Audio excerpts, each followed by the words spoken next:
Degrassi tapped. If you've ever wondered why they call Easton the Beast of the East, you got a view of it here tonight, folks. There was no way Easton was going to let this fight fall into the judge's hands. He came out swinging and just did not quit. You gotta wonder if this fight was not a bit personal for Easton. There's been a lot of controversy surrounding the fighter these past few weeks, but no matter which side of the debate you fall on, there can be no question of who the new light heavyweight champion of the world is. Cole released Degrassi and leapt to his feet before the ref could pull him off.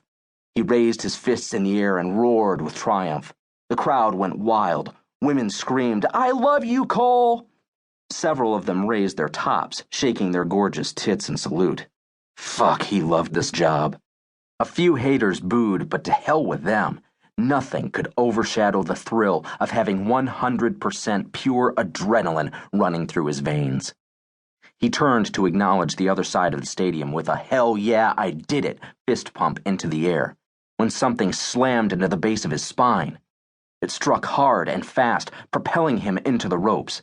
Cole's body bowed, something in his back snapped, and his legs buckled beneath him.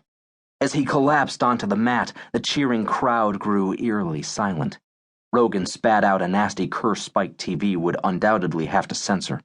His pulse hammered in his ears as a lash of white-hot pain shot down his legs. He tried to get up, but they wouldn't cooperate. Fire burned through his spine, lighting up every nerve ending all the way to his feet. The pain was excruciating. A roar of rage tore from his throat as he struggled to ignore the hot poker in his back and focus on the medic suddenly in his face, asking questions and yelling commands he couldn't follow. "Lift your legs. Wiggle your toes. Can you feel me touching you here? How about here?" As Cole lay on the mat, his crew scrambled around him, some shouting demands, others lied their asses off and told him everything was going to be okay. And then, as if the cage wasn't wild enough, his buddy Cruz hopped the ropes and dove for Degrassi. Fists were flying, refs were yelling. It was total fucking chaos. The crowd was screaming again, but this time shock and outrage filled their cries.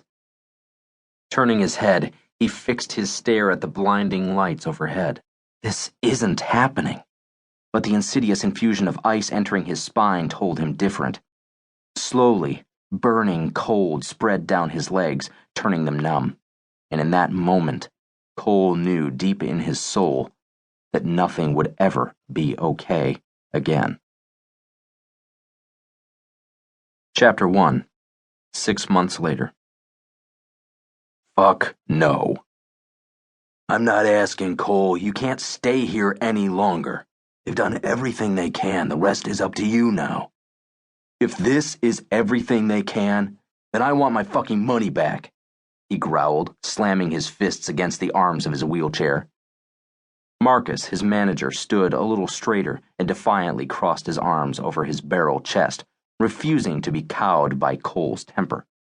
Apparently, the guy was prepared to go the round with him, and he intended to come out the victor. Just hear me out, Cole. You need to take a step back from all this. Get your head on straight again. It's not my head that's the fucking problem, Marcus. The man scowled, his disapproving frown hitting Cole below the belt. Enough with the language, huh, kid? You think I don't know you're pissed off? Hell, I'm pissed off. We're all pissed off, but that's not going to get you on your feet again, son.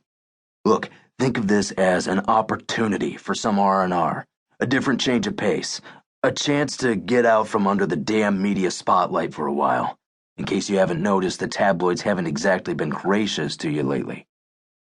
Oh, he'd noticed.